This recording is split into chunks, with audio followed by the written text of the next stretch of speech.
You know, the more angry detractors I get, the better I feel about myself, the better I feel about my own points of view, okay? I mean, every single time I get a bit of negativity now, it makes me much stronger in my arguments, and of course stronger in my understanding of my detractors, and essentially how to defeat them. Now, I was left a comment on one of my videos, and just before I block this individual and remove the comment, I thought I'd share it with you. Here we go. The comment starts with the phrase, "Hey, scummy," which is of course an ideal way of starting dialogue with absolutely anybody. I'm sure every time you go to your bank manager to organise an extra £100 worth of overdraft facility, you would address your bank manager with the phrase, "Hey, scummy," prior to expressing your demands. I'm sure that would work perfectly under every possible circumstance, would it not? Of course.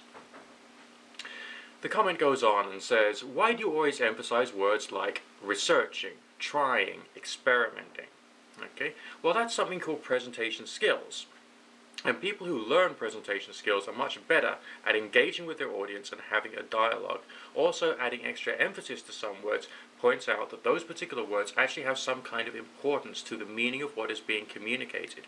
Now, if I was communicating with you in a very, let's say, a monosyllabic or a monotonal way, I would probably end up being rather boring. And you would probably not be paying attention, and therefore not paying attention to the message which I'm trying to communicate. Therefore, the need for emphasis is there. Anyone who spent any time learning presentation skills will know that the application of emphasis to the right varieties of words at the right junctures can actually make the difference between a successful and a failed presentation. Alright, these are things which skilled people do. Okay, these are skills which skilled people have. And without them, I'm sure my video blog would in fact be really rather boring, and people would be misrepresenting me even more, which would of course be a little difficult. Anyway, the comment goes on. "Fuck Christians, but..." Hang on a second, which particular video is this put on? Oh, that's right, it was a video entitled The Christian Experiment, in which I was talking about actually experimenting with Christianity to see whether the claims of the hard atheists or the claims and attitudes of the extremist fundamentalists were in fact being played out in reality. And I've of course found that those two interpretations were in fact incorrect as a result of experience. So essentially, would the phrase "fuck Christians" actually be appropriate to this particular video blog? Absolutely not. Anyway, the comment goes on, and this is where it gets really rather, interesting, I suppose. It says, "Are you that different?" Question mark. Correct use of pronunciation, or punctuation, always a good thing there. It says there, "You are exploiting naive and sad people with your tarot sessions." Well, wait a second, am I actually exploiting people, or am I actually doing them some good? People call me for a reason. It's a free will issue, okay? I don't try and change a person's free will. I don't try and make them call me. I don't try and entice them to call me with promises which are outside of the norm. I explain in great detail that this is being sold as an entertainment service for good reasons. I explain in great detail that they are the final decision makers, and the purpose of a tarot reading is essentially to provide the individual who is the inquirer with something else which can assist them in the contemplation process. Okay, so I'm not misrepresenting it, I am representing it, and I am not exploiting naive or sad people. I am merely explaining the service and explaining it well. And on top of that, considering that some of my clients are in fact really rather wealthy, top quality people, they really are intelligent enough to make their own decisions, okay? I'm not going to mention any names, but one of my more recent inquirers at a particular party event happened to be the PA to a financial director of a large national bank. And that's as far as I'm going to go with saying that. No name dropping, and I'm not going to mention which bank it was, okay? Also, people come back to me and they say, like, if you hadn't said what you'd said to me, then basically I'd have lost my house, I'd have lost my partner, I'd have lost my job, I'd have lost lots of money, and so basically you saved me from, a fate worse than death. Someone else called me up and said, if you hadn't said what you'd said to me, I'd have committed suicide. I've now got my life sorted out thanks to you helping me out. I had a customer this morning who said that I'd helped him in ways which were beyond anything which even I personally could possibly understand.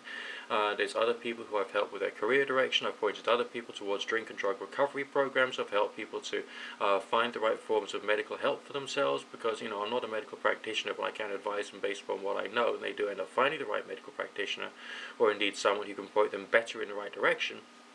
And I've had people actually getting over physical and mental health problems as a result of that. I've had people who are involved in some of the major scandals in the tabloids over the past 3 years coming to me, getting help from me, and actually being able to tackle massive legal situations in a much stronger way as a result of my assistance. As I'm sure you know, there's a lady who actually did a video here on YouTube, and I actually gave her the encouragement and the assistance that she needed to be able to stand up in the O2 arena and do a presentation about adoption, thus helping children to get adopted. So essentially take the word exploitation out of there and put in the word helping people, okay? Helping people, and they're not naive people, they're not sad people. They might be a little unhappy, but they're certainly not, as you would say, sad, meaning pathetic, okay? They're not sad in terms of pathetic. Sometimes they can be unhappy, and I can actually raise their spirits, and if I can do that and uplift them and give them the encouragement to go out there and get on the phone in their business and start drumming up customers for themselves, if I can give them the confidence that they need to be able to go about sorting out their family problems, their relationship problems, their life problems, okay? All these things could be regarded as being a good thing.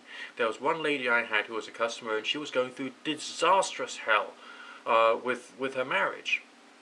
And there was a divorce happening. She had to get out. She had to look after herself. She had to try and deal with the lawyers over an extended period of time. I think it was 6 months I was dealing with that one particular client. And I helped her to be able to be strong enough to be able to carry on facing the lawyers, facing the courtrooms, and basically get her rights met. Okay, this is what Nick Dutch does every damn day. This is my life. And it's good because I do good for people. You can't recognize it. You who've left that particular comment, you can't recognize it. But you make my argument stronger, because essentially you can't see the things which are factual. You can't see the facts. It's so sad, okay? And then it says, the sad thing is you justify your despicable behaviour. No, I justify my good behaviour. I justify the things I'm doing right. I justify this because this is the vehicle which I am using to bring goodness into the world. To do people, essentially, an awful lot of good on a very, very, very deep personal level, which can in fact be life-changing. Alright? Life-changing. Now, you who's left that comment, when is the last time you could honestly say that you achieved all the things that I've mentioned in this one video in your life? When? Go on, tell me when. You can't, because you haven't. You're just a sad, pathetic, pissed off moron. And I feel justified in calling you that. Look at the names you've called me, okay? Big, meaty, faced, scum, ugly monster, okay? You start your comment with, hey, scummy, and then you come out with these insults at the end of it. Alright? I can call you whatever the hell I see fit. And I can do that because I know I'm on the side of right here. And I know that you don't know what the heck you're talking about. My name's Nick Dutch. You'll hear from me again.